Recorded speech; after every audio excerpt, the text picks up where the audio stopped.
Kidney stone இருக்குது அப்படிங்கிறத நான் வந்து உணர முடியும் அப்படிங்கிறத பார்த்தா சிம்டம்ஸ் என்னென்ன இருக்குன்னு பார்க்கலாம்.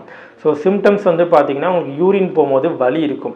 ஸோ வந்து பார்த்தா இந்த சைட்லேருந்து அந்த கிட்னி வந்து நமக்கு சைடில் தான் இருக்கும். ஸோ அந்த சைட்லேருந்து அந்த கீழே அந்த யூரினரி ட்ராக்ட்னு சொல்லுவாங்க.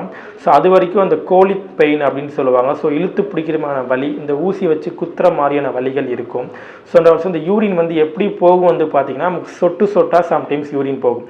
ஸோ நம்ம யூரினரி பிளாடர் வந்து ஃபுல்லாக இருக்கும், நமக்கு யூரின் போகிற மாதிரி அரிஜி ஏற்படும். ஸோ எனக்கு அவசரமாக யூரின் போகணும் அப்படின்னு சொல்லிட்டு நம்ம யூரின் பாஸ் பண்ண போவோம். பட் ஆனால் அந்த ஃப்ளோ வந்து பார்த்திங்கன்னா கம்மியாக போகிற மாதிரி இருக்கும். ஸோ சடனாக யூரின் ஃபோர்ஸாக போகும், சடனாக யூரின் வந்து ஸ்டாப் ஆகும், சடனாக ஃபோர்ஸாக போகும், சடனாக வந்து ஸ்டாப் ஆகும். ஸோ இது மாதிரியான வந்து சிம்டம்ஸ் நம்ம வந்து ஃபீல் பண்ணலாம். இன்னொரு விஷயம், பெயின் வந்து திடீர்னு நமக்கு பெயின் சம்டைம்ஸ் ஏற்படலாம். ஸோ நம்ம எதுவுமே பண்ணாமல் இருப்போம், டக்குன்னு ஒரு இழுத்து பிடிக்கிறமான அடி வயிற்றில் வலி ஏற்படலாம். ஸோ இது மாதிரியான சிம்டம்ஸ் எல்லாம் வச்சு பார்க்கும்போது நமக்கு வந்து கிட்னி ஸ்டோனாக இருக்கலாம் அப்படின்னு ஃபீல் பண்ணிட்டு நம்ம ஸ்கேன் எடுக்கிறது ஒரு பெஸ்ட் விஷயம்.